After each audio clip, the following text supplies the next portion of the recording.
குரு ஆசிரியர் நேயர்கள் அனைவருக்கும் வணக்கம். 28/5/2026 வியாழக்கிழமை. துலாம், விருச்சிகம், தனுசு 3 ராசியான தினப்பலன் துலா ராசிக்காரர்களுக்கு. உங்க ராசியில சந்திரன் ராகு நட்சத்திரம், சுவாதி நட்சத்திரம் வந்திருக்கு. ராகு உங்க வீட்டுல இருந்து 5ஆம் வீட்டுல இருக்கிறதுனால அது ஒரு புத்திர தோஷம் சொல்லப்படுற தோஷம் கொண்டதா இருக்கு. அது நட்பு வீட்டுல இருக்கிறதுனால ஒன்னும் பிரச்சனை இல்லை. ஏன்னா குரு பார்வை 9ஆம் பார்வை இருக்கிறதுனால பிள்ளைகளின் கல்வி, ஆரோக்கியம், மாணவரின் கல்வி எல்லாம் ஒரு தாமதம் தடை கொண்டு நகர்ந்தாலும் இறுதியில் ஒரு சிறப்பாக இருக்கும். அவர்களின் எந்த விதமான கடுகடுப்பையும் காட்டாதீர்கள். உங்க வீட்டு அதிபதி குரு சுக்கிரன் அதே ராகுவின் நட்சத்திர திருவாதிரை நட்சத்திரம் அமர்ந்திருக்கு. அது 9ஆம் இடத்துல இருக்கிறதுனால தந்தை வழி உறவு, ஆதரவு எல்லாம் சிறப்பாக இருக்கும். பாகிஸ்தானத்துல குரு இருக்கிறதுனால குரு உங்க வீட்டை பாருறதுனால சிறப்பான நாளாக தான் இருக்கும்.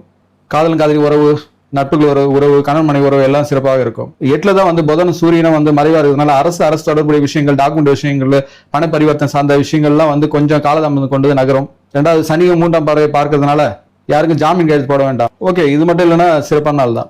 விருச்சிக ராசிக்காரர்களுக்கு உங்க ராசியிலிருந்து 12ஆம் இடத்துல சந்திரன் சுவாதி நட்சத்திரம், ராகுவின் சுவாதி நட்சத்திரம் அமர்ந்திருக்கு.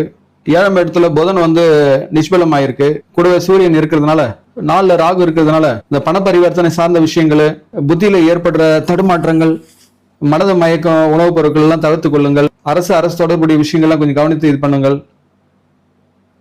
5ஆம் இடத்துல சனி இருக்கிறதுனால பஞ்சம சனி என்று சொல்லுவாங்க. அதாவது குழந்தைங்க, பிள்ளைங்க விஷயத்துல ஒரு விதம் மந்தப்போக்கு இருக்கும். அவர்களே எந்த விதமான கடுகடுப்பையும் காட்டாதீர்கள். முக்கியமா வாகனம் செல்லும்போது கவனமாக செல்லுங்கள். செவ்வாய் 8ஆம் பார்வையா அவங்க வீட்டை பார்ப்பது ஆயுள் பலத்தை அதிகரித்தாலும் அதே செவ்வாய் 6ஆம் வீட்டுல மறைவா இருக்கு. அதனால வேகம், ஆற்றல ஒரு விதமா தடுமாற்றத்தையும் உண்டாக்கும். மனம் சார்ந்த ஒரு தெளிவு, குழப்பம் இருக்கும். பின் சரியாக தான் இருக்கும். ஏன்னா சூரியன் உங்க வீட்டை பார்க்குதுன்னா ஒரு ஆளுமை இருக்கும்.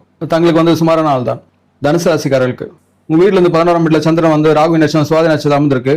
ராகு உங்க வீட்டுல 3ஆம் இடத்துல இருக்கிறதுனால 3, 6, 11 இந்த இடத்துல ராகு இருந்தா உங்க சிறப்பு தான். 2வது உங்க வீட்டை குரு பார்க்கறதுனால கணவன் மனைவி உறவு, உங்களோட தைரியம், ஆற்றல், திடீர் செலவுகள், திடீர் வரவுகளும் ஏற்படும். 4ஆம் வீட்டுல சனி இருக்கிறதுனால ஒரு அர்த்தாஷ்டம சனி. அதனால் மண்மனை, வீடு, வாகனங்கள், விவசாயம் திறந்த தொழில்கள் இதெல்லாம் ஒரு விதமா தாமதம் கொண்டு தடைகள் கொண்டுதான் நகரும். ஆனா முடிவு குரு பார்வையினால வெற்றி அடையும். மன தெளிவு இருக்கும். முடிவு எடுக்கிறது உங்களுக்கு சாதகமா இருக்கும். உங்க தந்தையிடம் ஆன்மீகம் சார்ந்த அறிவுரைகளை உங்களுக்கு கிடைக்கதா இருக்கும். ஏன்னா உங்க குரு உங்க ராசிநாதன் நவம்சத்திலே வர்க்கோத்தம் அடைஞ்சிருக்கிறதுனால உங்களுக்கு இந்த நாள் ஒரு சிறப்பான நாள் தான்.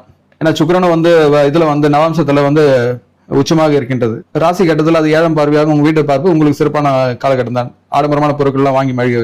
இக்காணொலி உங்க நட்பு பகிர்ந்து கொள்ளுங்கள். சப்ஸ்கிரைப் செய்யலாம், சப்ஸ்கிரைப் செய்து கொள்ளுங்கள்.